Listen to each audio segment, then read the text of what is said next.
This is एन्मा, एक young लड़का जिसे हर कोई पसंद करता है और जिसकी रेपुटेशन उससे पहले ही हर जगह पहुंच जाती है। वो एक स्वॉर्ड फाइटिंग टीम का लीडर है और उसकी लाइफ बिल्कुल परफेक्टली चल रही होती है। एक नॉर्मल दिन अपने दोस्तों के साथ ट्रेनिंग खत्म करने और अपनी सारी रिस्पॉन्सिबिलिटीज पूरी करने के बाद वो घर की तरफ निकाल पड़ता है। अचानक वहां खड़े होते ही उसके आसपास का माहौल अजीब तरीके से बदलने लगता है। हर तरफ फोक फैल जाती है, लेकिन यंग लड़के को कुछ भी अनयूजुअल महसूस नहीं होता। वो नॉर्मली रोड क्रॉस करता है, लेकिन पालक झपकते ही उसके सामने एक गिगैंटिक हॉर्स आ जाता है जो बहुत ही तेज स्पीड से दौड़ रहा होता है और जबरदस्त फोर्स के साथ उससे टकरा जाता है। उसी पल यंग लड़का बेहोश हो जाता है। जब वो दोबारा अपनी आंखें खोलता है तो खुद को एक अजीब कॉफिन के अंदर पाता है और समझ ही नहीं पाता कि उसके साथ हुआ क्या है। वो अपनी पूरी ताकत लगाकर उससे खोलने की कोशिश करता है और एक पावरफुल ब्लो के साथ कॉफिन तोड़कर बाहर निकल आता है। बाहर आते ही जो चीज़ वो देखता है वो बहुत ही स्ट्रेंज होती है। हर तरफ मिरर्स लगे होते हैं और मिस्टीरियस रोब्स पहने हुए लोग उस जगह को घेरे खड़े होते हैं। जैसे कि तुम एक्सपेक्ट कर ही सकते हो, मेरे दोस्त, यंग लड़का एक कंप्लीटली डिफरेंट वर्ल्ड में ट्रांसपोर्ट हो चुका होता है। शुरू में उससे लगता है कि वो कोई सपना देख रहा है, तभी एक स्ट्रेंज आदमी उसके सामने आ जाता है। हमारा हीरो उससे कहता है कि दूर रहो, तुम्हारा अपीयरेंस बहुत सस्पिशियस लग रहा है। वो आदमी शांति से जवाब देता है कि वो सस्पिशियस नहीं है और समझाता है कि जो कुछ हुआ है उसे समझने के लिए इनमा को ये जाना होगा कि उसे मिरर ऑफ डार्कनेस ने चूज किया है ताकि वो सबसे prestigious magical academy, night raven academy का हिस्सा बन सके। वो बताता है कि इस एकेडमी के स्टूडेंट्स को 7 हाउसेज में डिवाइड किया गया है, बिल्कुल हैरी पॉटर की तरह। डियर व्यूअर, जो लोग हाउसेस का मतलब नहीं समझते, उनके लिए सिंपल सी बात यह है कि एकेडमी के सारे स्टूडेंट्स को 7 अलग टीम्स में बांटा गया है और हर टीम की अपनी अलग खासियत होती है। इस एकेडमी में सबका में गोल मैजिक सीखना होता है। जैसे ही वो आदमी अपनी एक्सप्लेनेशन खत्म करता है, हमारा हीरो कहता है, वेट अ मोमेंट, मैं मैजिक बिल्कुल यूज नहीं करता और मैंने अपनी लाइफ में कभी मैजिक नहीं सीखा। जैसे ही वो ये बोलता है, वहां मौजूद सब लोग शॉक हो जाते हैं। आखिर कोई स्टूडेंट कैसे चूज हो सकता है जब उससे मैजिक यूज करना ही नहीं आता? ये कैसा नॉनसेंस है। उसके बाद एन्मा अनाउंस करता है कि वो अपने घर वापस जाएगा और गेट की तरफ चल पड़ता है। वो आदमी बहुत ज़्यादा सरप्राइज हो जाता है और सोचता है कि हिस्ट्री की ग्रेटेस्ट मैजिकल स्कूल ज्वाइन करने से कोई कैसे मना कर सकता है। इसी टेंशन के बीच अचानक उस जगह का ग्लास टूट जाता है और एक स्ट्रेंज क्रीचर सामने आ जाता है। वो क्रीचर बोलता है कि हजारों लोग एकेडमी ज्वाइन करना चाहते हैं और क्योंकि नया स्टूडेंट एन्मा एकेडमी ज्वाइन नहीं करना चाहता, इसलिए वो उसकी जगह ले लेगा। उसी वक्त हमारे हीरो के लिए सबसे सरप्राइजिंग बात क्रीचर की बात नहीं होती, बल्कि ये होती है कि उसके सामने एक बोलने वाली कैट खड़ी होती है। कैट गुस्से में कहती है, मैं कैट नहीं हूँ, मेरा नाम ग्रिम है और अगर मैं एकेडमी ज्वाइन कर लूंगा तो दुनिया के सबसे पावरफुल मेजेस में से एक बनूंगा। जैसे ही स्टूडेंट्स ये सुनते हैं, वो जोर जोर से हंसने लगते हैं और उसका मजाक उड़ाते हैं। वो कहते हैं कि किसी मॉन्स्टर का मेज बनना तो दूर की बात है, एक कैट कभी मेज नहीं बन सकती। ग्रिम गुस्से से भर जाता है और अनाउंस करता है कि वो सबको गलत प्रूव करेगा। अचानक वो अपने मुंह से ब्लू फायर निकाल देता है जो पूरी जगह को भर देती है। कुछ स्टूडेंट्स डर के मारे चिल्लाते हुए भाग जाते हैं, जबकि कुछ शौक में वही खड़े रहते हैं और देखते हैं कि अब क्या होगा। वो आदमी, जो असल में एकेडमी का हेडमास्टर होता है, बिल्कुल शांत खड़ा रहता है और कहता है कि किसी को इस कैट को जल्दी रोकना होगा क्योंकि छोटा होने के बावजूद ये डेंजरस है। उस वक्त कुछ स्टूडेंट्स सिचुएशन हैंडल करने के लिए वॉलंटियर करते हैं, ब्रेवरी या ड्यूटी की वजह से नहीं, बल्कि हेडमास्टर से एक्स्ट्रा ग्रेड्स पाने के लालच में। और फिर वो आपस में लड़ने लगते हैं कि ग्रिम को कौन रोकेगा।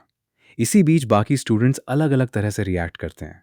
कुछ एरोगेंट स्टूडेंट्स बिना किसी टेंशन के बैठे रहते हैं, जबकि कुछ लोग इस पूरे सीन को एक एंटरटेनिंग शो की तरह एंजॉय करते हैं।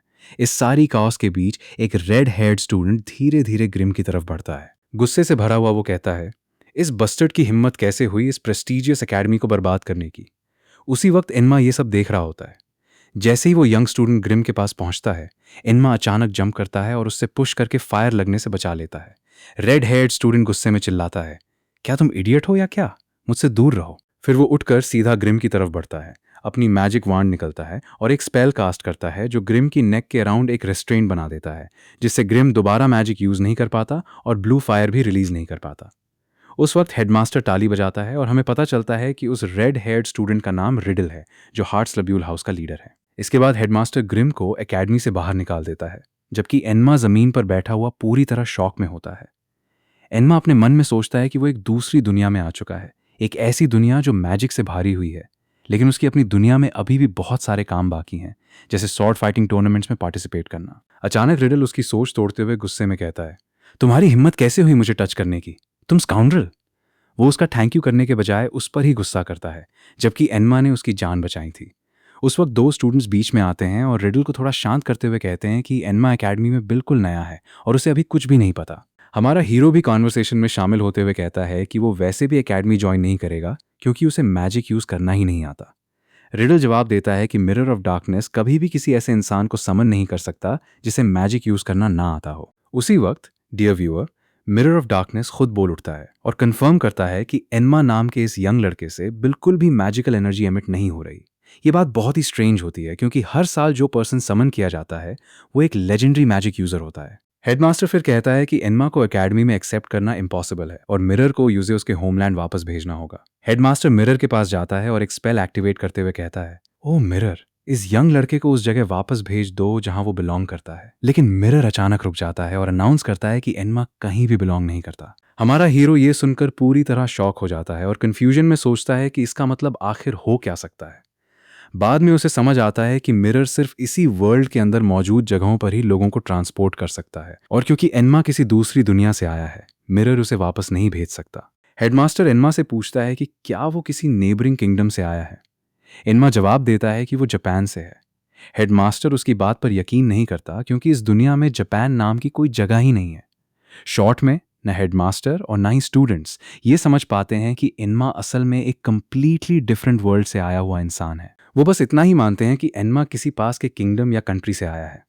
एनमा ज़्यादा एक्सप्लेन करने की कोशिश नहीं करता और कहता है कि वो बाद में खुद ही अपने घर वापस जाने का कोई ना कोई रास्ता ढूंढ लेगा। फिर वहाँ से निकल जाता है। वो इधर उधर घूमने लगता है, पूरी तरह कंफ्यूज्ड, और उस अजीब सिचुएशन को देखकर हैरान होता है जिसमें वो फांस चुका है। उसका शौक और भी बढ़ जाता है जब वो लोगों को मैजिक वॉन्ड्स की मदद से हवा में उड़ते हुए देखता है। वो अपने आप से सोचता है कि उसे लिटरली हैरी पॉटर जैसी दुनिया में ट्रांसपोर्ट कर दिया गया है। अचानक हेडमास्टर उसके पास आ जाता है और उससे कहता है कि वो अपने किसी दोस्त से कांटेक्ट करने की कोशिश करे। एनमा तुरंत अपना फोन निकलता है, लेकिन जैसे एक्सपेक्टेड था उसमें कोई सिग्नल नहीं होता। हेडमास्टर फिर उससे कहता है कि काइंडनेस के चलते वो उसे एक नियर बाय जगह पर एक रात के लिए रहने देगा जब तक वो लॉस्ट है। वो एनमा को एकेडमी के पास एक अबैंडन्ड हाउस में ले जाता है। वो घर बिल्कुल किसी हॉरर मूवी से निकला हुआ लगता है, लेकिन कम से कम रहने लायक तो होता है। फिर एनमा को एक और भी बड़ा शौक लगता है जब उसे पता चलता है कि उस घर में घोस्ट रहते हैं। हेडमास्टर बताता है कि ये घोस्ट वही रहते हैं और उसे डराने की कोशिश करते रहते हैं, लेकिन उनकी सारी कोशिशें बेकार जाती हैं। उल्टा एनमा तो एक्साइटेड और खुश हो जाता है क्योंकि अब वो घोस्ट देख सकता है, बिल्कुल सुपर हीरो स्टोरीज की तरह। इसके बाद हेडमास्टर उससे बताता है कि वो उसे इस जगह पर रहने देगा, लेकिन बदले में एनमा को कुछ काम करने होंगे जैसे क्लीनिंग और ऑर्गेनाइजिंग। इसके बदले उसे वहां रहने की परमिशन मिलेगी और एकेडमी की लाइब्रेरी का एक्सेस भी दिया जाएगा ताकि वो अपनी दुनिया में वापस जाने का कोई तरीका ढूंढ सके। एनमा इस ऑफर से बहुत खुश हो जाता है और बिना किसी हेजिटेशन के मान जाता है। हेडमास्टर उस घर दिखाने के बाद वहां से चला जाता है। एनमा भी बेड पर जाकर सो जाता है और इसी के 7 दिन खत्म हो जाता है। अगली सुबह एनमा एक बकेट उठाता है और उस जगह की तरफ जाता है जिसे साफ करने की ड्यूटी उसे मिली होती है। वहां पहुंचते ही वो शॉक हो जाता है क्योंकि उसके सामने कुछ अजीब स्टैच्यूज खड़ी होती हैं जिन्हें वो पहचान नहीं पाता, लेकिन हम व्यूअर्स उन्हें बहुत अच्छी तरह जानते हैं। वो फेमस कार्टून कैरेक्टर्स होते हैं जैसे स्कार द लायन, सॉर्सरेस मेलिफिसेंट और अलादीन का जफर। शॉर्ट में वहाँ क्लासिक एनिमेटेड कार्टून्स के 7 फेमस विलन्स की स्टैच्यूज होती हैं और एकेडमी के अंदर भी 7 हाउसेज होते हैं। हर हाउस किसी एक स्पेसिफिक विलन को रिप्रेजेंट करता है और उस हाउस के स्टूडेंट्स अपनी पर्सनैलिटी और बिहेवियर में उस विलन जैसे होते हैं। जैसे स्कार द लायन का एक हाउस है जो उससे रिप्रेजेंट करता है और उस हाउस के स्टूडेंट्स वायलेंस, पावर से प्यार और हमेशा फर्स्ट प्लेस हासिल करने की डिजायर के लिए जाने जाते हैं। एक और एग्जाम्पल क्वीन ऑफ हार्ट्स का है जिसका भी एकेडमी में एक हाउस है। उस हाउस के स्टूडेंट्स रूल्स को बहुत इंपॉर्टेंस देते हैं, मिस्टेक्स से नफरत करते हैं और मानते हैं कि रूल्स लोगों से भी ज़्यादा इंपॉर्टेंट होते हैं। इसका सबसे बेस्ट एग्जाम्पल खुद रिडल है, जो उस वक्त अपना टेम्पर कंप्लीटली लूज कर बैठा था जब कैट ने रूल्स तोड़ दिए थे और पूरा ऑर्डर डिस्टर्ब कर दिया था। शॉर्ट में पूरी आइडिया यही है। इसी दौरान एनमा की मुलाकात 2 स्टूडेंट्स से होती है जो उसे ये सब एक्सप्लेन करते हैं और फिर अपना इंट्रोडक्शन देते हैं। ऑरेंज हेयर्ड लड़के का नाम एस होता है और दूसरे का नाम स्पेड। तीनों साथ खड़े होते हैं तभी ग्रिम दोबारा आ जाता है और फिर से एकेडमी का स्टूडेंट बनने की अपनी विश रिपीट करता है। जैसे ही एनमा उसे कैट बुलाता है, ग्रिम हमेशा की तरह गुस्सा हो जाता है और फायर मैजिक से उस पर अटैक करने की तैयारी कर लेता है, खासकर इसलिए क्योंकि उसकी नेक पर लगा रेस्ट्रेंट पहले ही एक्सपायर हो चुका होता है। एनमा अपना क्लीनिंग स्टाफ पकड़कर रेडी स्टांस ले लेता है और ग्रिम से कहता है कि अगर अटैक करना है तो करके दिखाओ। ग्रिम को बिल्कुल भी आइडिया नहीं होता कि अपनी दुनिया में एनमा एक फेंसिंग टीम का लीडर था। ग्रिम पूरे कॉन्फिडेंस के साथ अटैक करता है, लेकिन एनमा अपने स्टाफ से इतना पावरफुल स्ट्राइक करता है कि हवा तक अजीब तरीके से हिलने लगती है। लेकिन क्योंकि वो ग्रिम को हर्ट नहीं करना चाहता, इसलिए बिल्कुल लास्ट मोमेंट पर अपना स्ट्राइक रोक लेता है। उसके बाद एन्मा उससे पूछता है कि वो एकेडमी ज्वाइन करने के लिए इतना डिटरमाइंड क्यों है। ग्रिम उदासी से जवाब देता है कि बचपन से उसका सपना था कि वो इस एकेडमी में एडमिशन ले, लेकिन हर बार उसे रिजेक्ट कर दिया गया क्योंकि वो सिर्फ एक मॉन्स्टर है और सब उसका मजाक उड़ाते थे। फिर भी उसने कभी अपने ग्रेट मेज बनने के ड्रीम को नहीं छोड़ा और चाहे कुछ भी हो जाए वो कभी गिव अप नहीं करेगा। ग्रिम की बातें एन्मा को डीपली अफेक्ट करती हैं क्योंकि उसे अपनी फेंसिंग टीम का एक दोस्त याद आ जाता है जिसने भी कुछ ऐसी ही बात कही थी जब लोग उसकी फिजिकल वीकनेस का मजाक उड़ाते थे। एन्मा फिर ग्रिम से कहता है कि अपने ड्रीम का पीछा करता रहना और फिर वहां से चला जाता है। उस वक्त एस कहता है कि सिर्फ कोशिश करते रहने से वो कभी एकेडमी ज्वाइन नहीं कर पाएगा। ये बात ग्रिम को बहुत बुरी लगती है और स्पेड भी नाराज हो जाता है। वो एस से कहता है कि उसे थोड़ा पोलाइटली बात करनी चाहिए क्योंकि उसकी बातें बहुत हर्ष होती हैं और वो दूसरों की फीलिंग्स का बिल्कुल ख्याल नहीं रखता। एस ठंडे अंदाज में जवाब देता है कि यूज कोई फर्क नहीं पड़ता और वो वहां से जाने की तैयारी करता है। लेकिन ग्रिम, जो अभी भी गुस्से में होता है, उस पर फायर मैजिक से अटैक कर देता है। एस भी तुरंत विंड मैजिक का यूज करके जवाब देता है। एन्मा और स्पेड दोनों मिलकर उनकी फाइट रोकने की कोशिश करते हैं, लेकिन वो सक्सेसफुल नहीं हो पाते। उनकी क्लैश तब तक चलती रहती है जब तक एस जमीन पर गिर नहीं जाता। ग्रिम उस मौके का फायदा उठाता है और उस पर एक पावरफुल फायर ब्लास्ट छोड़ देता है। एस मुश्किल से उस अटैक को ब्लॉक कर पाता है, लेकिन फ्लेम्स रिबाउंड होकर प्रिंसेस ऑफ हार्ट्स की स्टैचू से टकरा जाती हैं और उसे जला देती हैं। ये एक बहुत बड़ी डिजास्टर मानी जाती है क्योंकि ये स्टैच्यूज एकेडमी के इंपॉर्टेंट आइकन्स मानी जाती हैं। इसी बीच ग्रिम वहां से भाग जाता है, जबकि तीनों यंग लड़के शॉक में खड़े रहते हैं और समझ ही नहीं पाते कि अब क्या करें। अचानक हेडमास्टर खुद वहां आ जाता है और जो कुछ हुआ होता है वो देख लेता है। वो बहुत ज्यादा गुस्सा हो जाता है और अनाउंस करता है कि जो हुआ है वो बिल्कुल अनफॉरगिवेबल है। इसी वजह से वो तीनों को एकेडमी से एक्सपेल करने का फैसला कर लेता है। स्पेड ये सुनकर पूरी तरह स्टंड हो जाता है। उसे यकीन ही नहीं होता कि दुनिया की ग्रेटेस्ट मैजिकल स्कूल ज्वाइन करने के बाद वो इतनी जल्दी एक्सपेल हो जाएगा। वो हेडमास्टर से रिक्वेस्ट करता है कि अपना डिसीजन वापस ले लें और प्रॉमिस करता है कि वो कुछ भी करने के लिए तैयार है। वो कहता है कि अगर वो एक्सपेल्ड होकर घर गया तो उसकी माँ उसे कभी माफ नहीं करेगी। तब हेडमास्टर उन्हें एक आखिरी चांस देने का फैसला करता है। वो बताता है कि मैं हॉल की लाइट्स कुछ दिनों से डिम हो रही हैं क्योंकि उन्हें पावर देने वाले मैजिक स्टोन की एनर्जी खत्म हो रही है, इसलिए उन्हें जितनी जल्दी हो सके एक नया मैजिक स्टोन लाना होगा। स्पेड तुरंत मान जाता है और तीनों मिशन पर निकल पड़ते हैं। एस और स्पेड अपनी एक्सपल्शन से बचने के लिए और एन्मा इसलिए ताकि उसे एकेडमी की लाइब्रेरी का एक्सेस मिलता रहे। जैसे जैसे इवेंट्स और इंटेंस होते जाते हैं, रिडल को भी सारी बात का पता चल जाता है। वो हेडमास्टर से परमिशन मांगता है और फिर एक फटे हुए वॉल्केनो की तरह गुस्से में वहां से निकल पड़ता है। वो कसम खाता है कि जिसने भी रूल्स तोड़ने की हिम्मत की है उसे वो किसी भी कीमत पर पनिशमेंट देगा। दूसरी तरफ हमारे हीरोज को सामने एक हुड दिखाई देती है और वो उम्मीद में उसकी तरफ बढ़ते हैं कि शायद वहां कुछ यूजफुल मिल जाए। लेकिन बदकिस्मती से वो हुड पूरी तरह अबैंडन्ड होती है।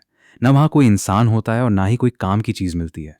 उसके बाद लड़कों को पता चलता है कि पास ही एक मायने है जहां मैजिक स्टोन मिलने के चांसेस सबसे ज्यादा हैं। स्पेड वहां चलने का सजेशन देता है, लेकिन एस उसे वार्निंग देता है कि वो जगह बहुत ही अंधेरी होगी। उसी वक्त उनकी नजर एक कैंडल पर पड़ती है और वो डिसाइड करते हैं कि उसका यूज करेंगे।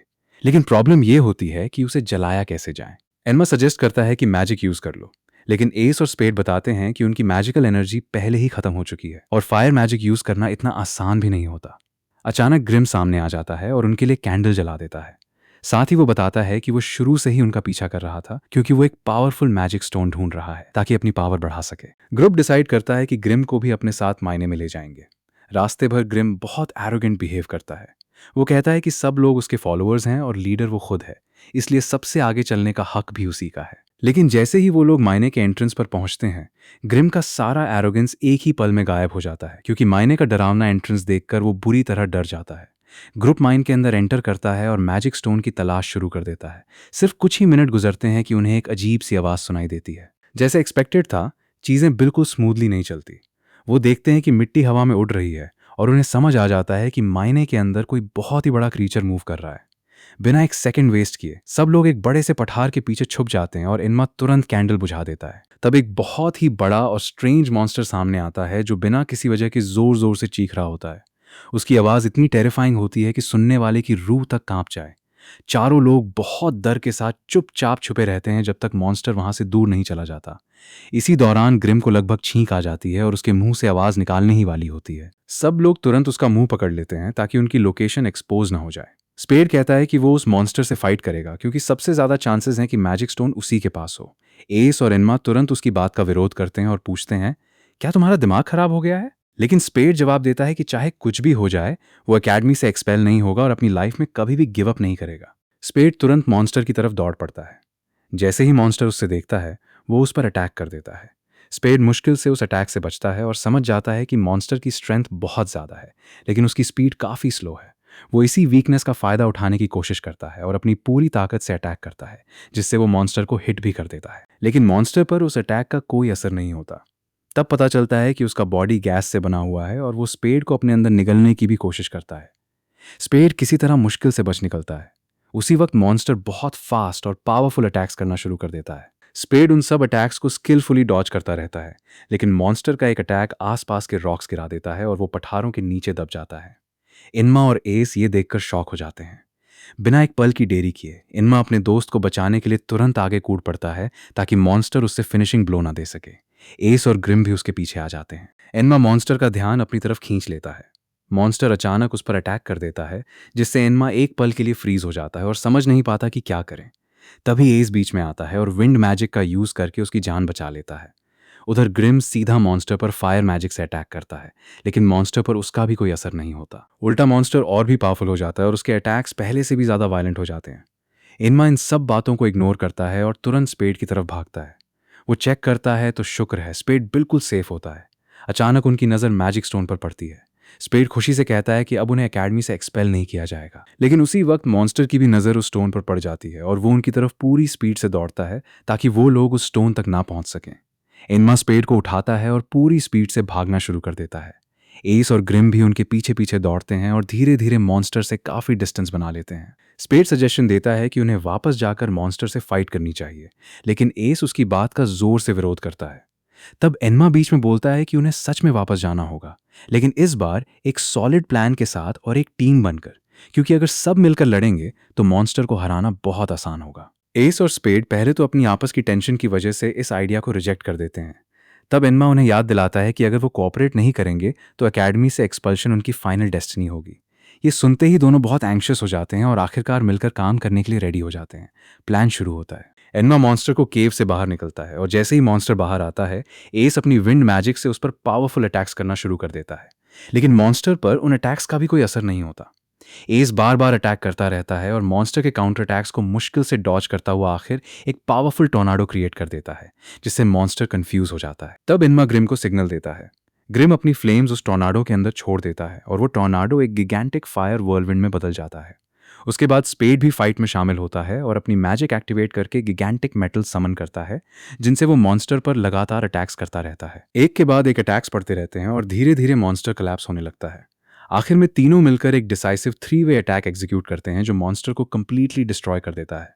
चारों अपनी विक्ट्री सेलिब्रेट करते हैं और मानते हैं कि इस जीत का पूरा क्रेडिट एन्मा की गाइडेंस को जाता है। लेकिन एन्मा बहुत ही हम्बल तरीके से कहता है कि ये किसी एक की जीत नहीं है, बल्कि पूरी टीम की जीत है। जब वो लोग मैजिक स्टोन ढूंढने की तैयारी करते हैं, तभी अचानक मॉन्स्टर बोल उठता है कि वो किसी को भी अपना मैजिक स्टोन नहीं लेने देगा।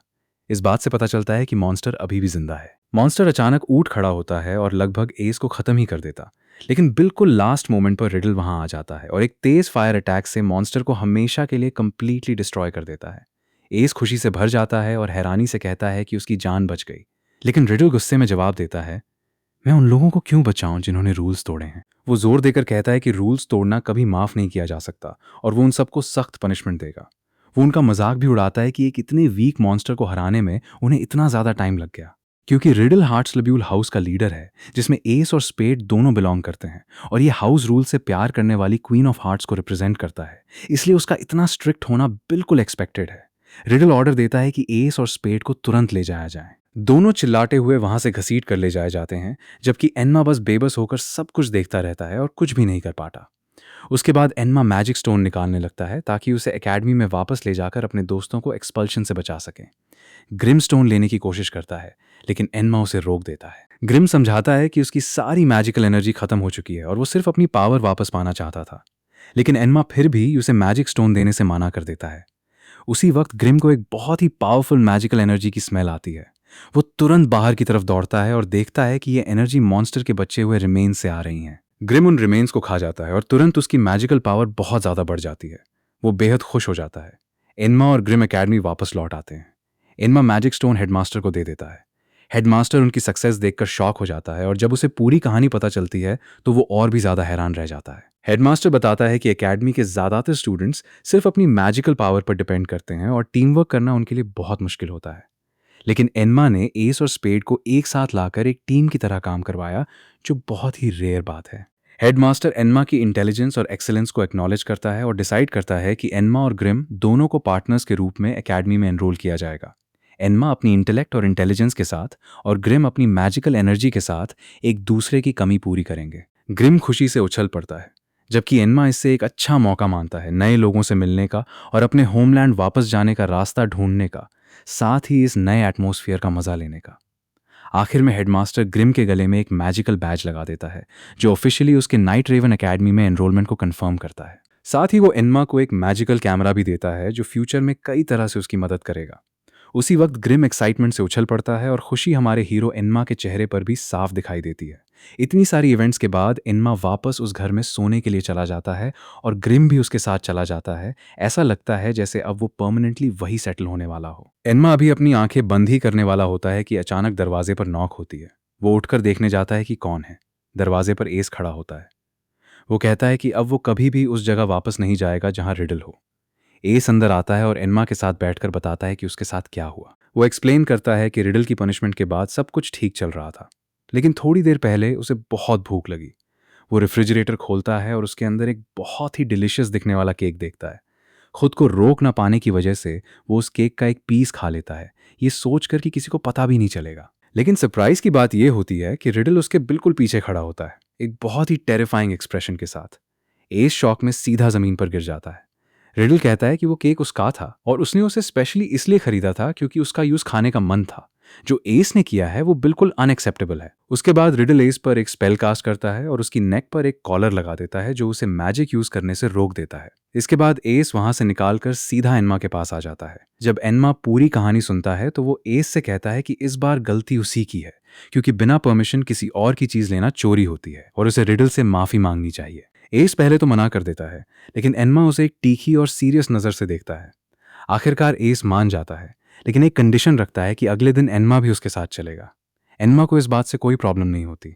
उसके बाद तीनों अपनी अपनी स्लीपिंग प्लेसेस की तरफ चले जाते हैं, क्योंकि एस इस रात उसी घर में रुकने वाला होता है, इसलिए उसे लिविंग रूम के अलावा कहीं और सोने की जगह नहीं मिलती। वो वही सो जाता है, जबकि एन्मा और ग्रिम ऊपर वाले रूम में सोते हैं। और क्या तुम्हें लगता है डियर व्यूअर कि एस को उस रात चैन की नींद मिली? बिल्कुल भी नहीं। घोस्ट पूरी रात बिना किसी रहम के उसे परेशान करते रहते हैं। अगली सुबह एस नॉक की आवाज से उठता है। जब वो दरवाजा खोलता है तो सामने स्पेड खड़ा होता है। स्पेड कहता है कि उसे पहले से ही उम्मीद थी कि एस यहीं मिलेगा। वो बताता है कि कल जो कुछ हुआ था उसकी खबर पूरी एकेडमी में फैल चुकी है और वही पनिशमेंट तीन और स्टूडेंट्स को भी मिली है, क्योंकि वो क्लास में लेट आए थे। ये सुनकर एस और भी ज्यादा टेंशन में आ जाता है और रिडल से माफी मांगने से डरने लगता है। लेकिन तब तक एन्मा भी उठ चुका होता है और एस के पीछे खड़ा होता है।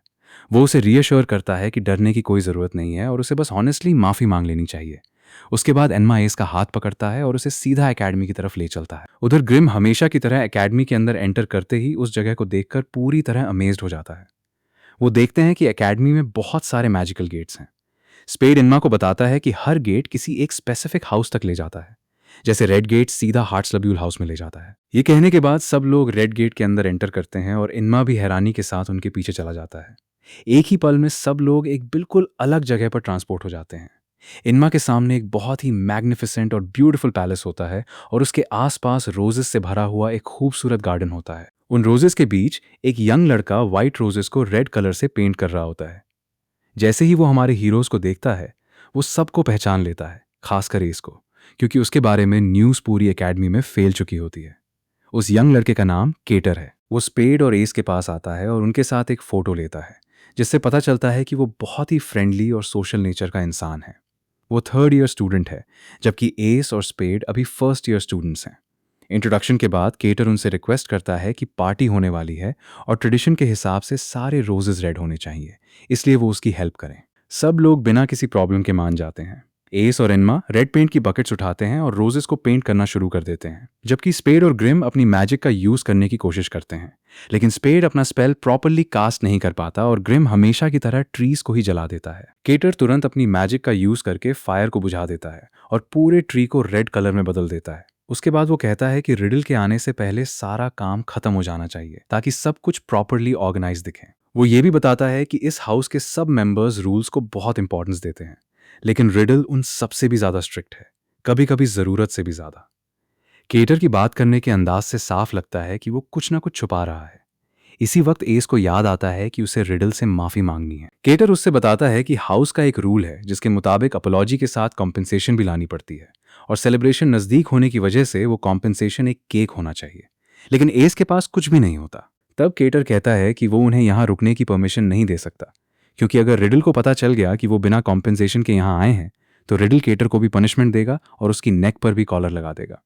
एस उसे मनाने की बहुत कोशिश करता है, लेकिन बिना कोई डिस्कशन किए केटर एक मल्टीपल डुप्लीकेशन स्पेल कास्ट कर देता है। उसकी बहुत सारी कॉपीज एक साथ सामने आ जाती हैं और वो सब मिलकर एनमा, एस और स्पेड को बाहर निकाल देते हैं।